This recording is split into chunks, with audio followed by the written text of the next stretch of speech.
Entah karma apa yang akan didapatkan tentara Israel ini nantinya. Ia dengan bangga merobek Al-Quran dan melemparkannya ke tanah di sebuah masjid di Gaza. Rekamannya ramai beredar di media sosial Telegram pada Selasa 19 Maret 2024. Dalam sebuah cuplikan pendek memperlihatkan aksi gila tentara Israel yang dengan percaya diri merusak bahkan berbuat hal yang tidak pantas terhadap kitab suci umat Islam. Di sela-sela ia menjalankan aksi perangnya dalam sebuah masjid yang sudah hancur total, ia melancarkan aksi tidak masuk akal tersebut sambil merekamnya dan menunjukkannya pada dunia. Sontak video ini kemudian viral dan memancing amarah warganet.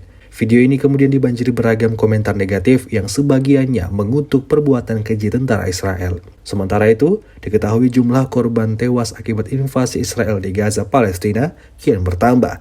Saat ini, korban tewas sudah mencapai 31.645 orang.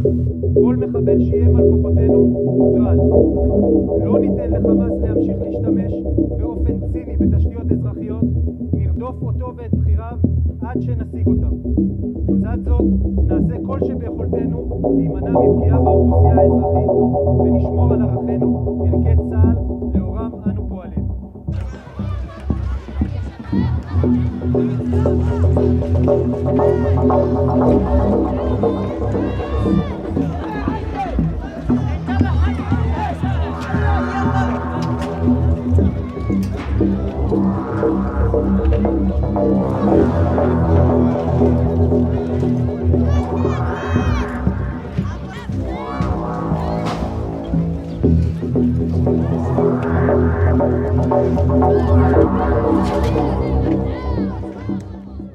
Download Tribun X sekarang, menghadirkan lokal menjadi Indonesia.